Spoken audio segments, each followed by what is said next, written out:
Hola, hola, ¿cómo están? Mi nombre es Sergio Loaiza, pertenezco al grupo de inteligencia emocional. Estoy con las compañeras Natalia López Buritica y Estefanía Rodríguez. Eh, para este video, que es una de las actividades de la unidad 4, nosotros vamos a hablar de la resolución de conflictos en el aula. Vamos a dar algunas técnicas importantes a seguir para resolver un conflicto en el aula. Desde mi experiencia como docente, yo soy docente en un colegio de la ciudad de Medellín que se llama Cumbres y trabajo con niños de primero y tercer grado. Entonces, vamos a darles tres importantes técnicas para resolver estos conflictos. Aquí vamos. Bueno, la primera se llama arbitrar. Es una técnica muy usada por nosotros los maestros. Consiste en que los niños necesitan una mediación, ¿sí? Es una manera de ayudar a que los niños aprendan a manejar sus diferencias y que tengan un observador parcial y calmado. Generalmente yo trabajo con primaria y los niños no tienen esa capacidad de escucharse, no tienen esa capacidad de ejercer la justicia. Siempre están cada uno diciendo que son quienes tienen la razón. La persona que media entre ellos, que arbitra entre ellos, es importante que tenga una postura calmada. Muy importante también que sepa llegar a los niños con un tono de voz apropiado, darles el tiempo para que ellos puedan expresar sus ideas y validar como importantes sus sentimientos. Entonces hay unos pasos dentro de esta primera técnica de resolución de conflictos, que son estos. Primero, dígale a los niños que cada uno de ellos tendrá la oportunidad de contar su versión de la historia sin interrumpirlos. Segundo, a medida que cada niño habla, haga que primero diga cuál era el problema y luego lo que pasó durante ese conflicto. Número 3. Si el problema todavía existe, hay que ayudar a los niños a desarrollar algunas soluciones posibles y escoger una para llevar a cabo. O sea, una acción concreta. Es muy importante. Técnica número 2. Bueno, la técnica número 2 se llama escucha reflexiva. La escucha reflexiva es una manera de parafrasear y repetirle a aquel interlocutor o a aquel niño que está en el conflicto pues lo que ha dicho. Esto le da una oportunidad a estos niños para afirmar o corregir cuál es la percepción del conflicto. Es una técnica más de meditación. Es reconocida en los círculos de resolución de conflictos como un mecanismo para clarificar la percepción. Recuerden que muchas veces los conflictos se generan por la percepción que yo tengo de lo que el otro me dijo o de lo que el otro hizo.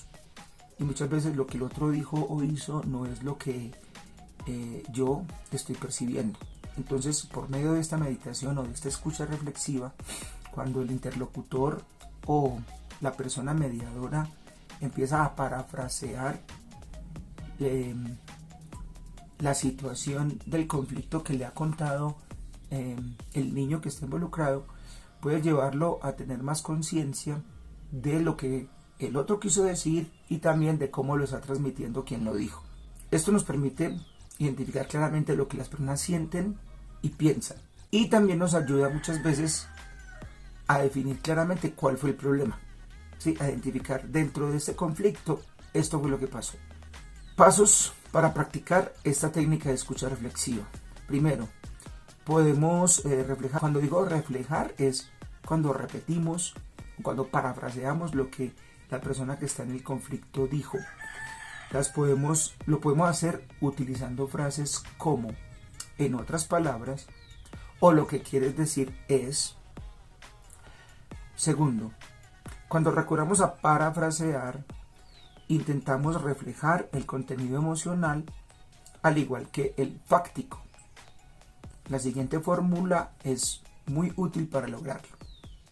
Parece que te sientes de esta y esta manera según lo que pase la situación.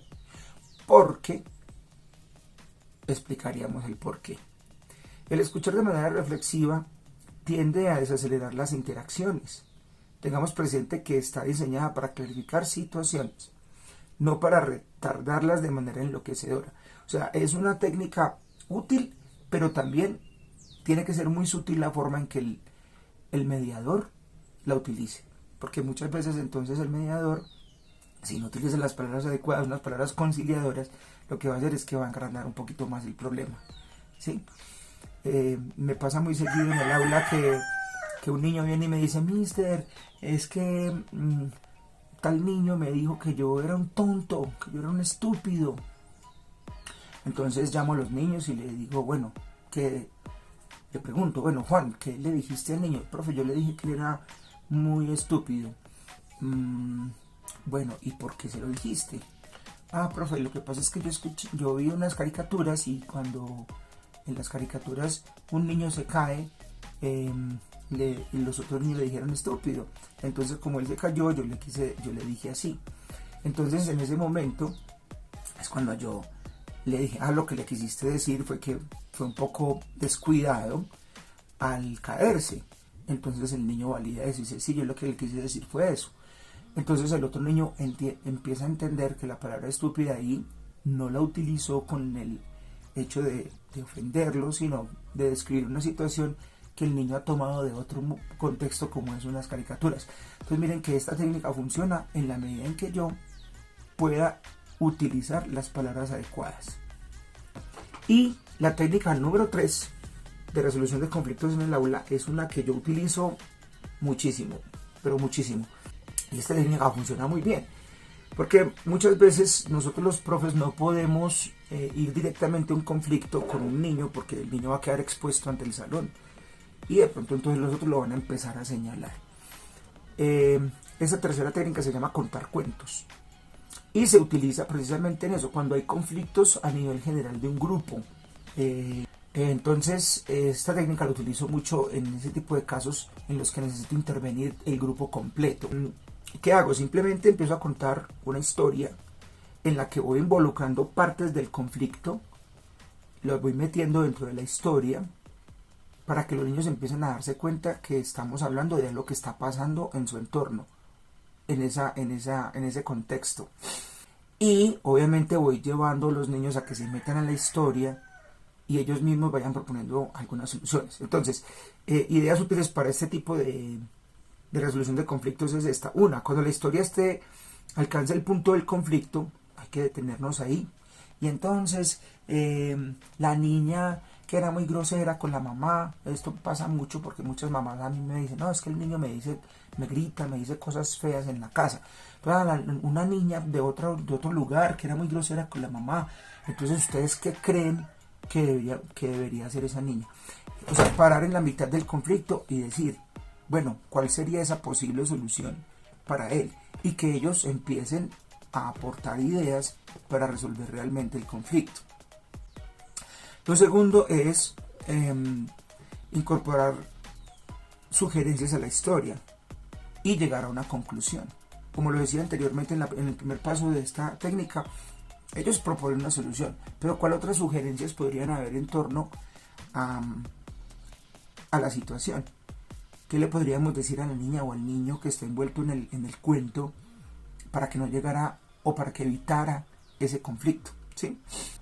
Lo último es preguntar, después de haber completado la historia y haberlos escuchado participar, preguntar si esa solución les parece útil y de qué forma. Bueno, esta solución que le dimos a este conflicto es útil. Podríamos tener otras soluciones.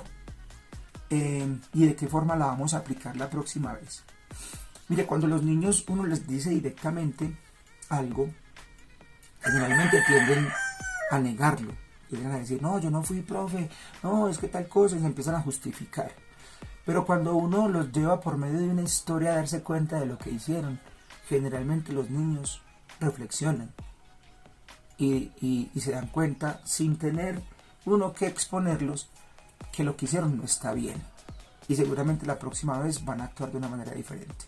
Bueno, esas son las 3 técnicas de resolución de conflictos que proponemos para el entorno escolar, para el aula. Espero que les haya gustado y muchas gracias por vernos. Chao, chao.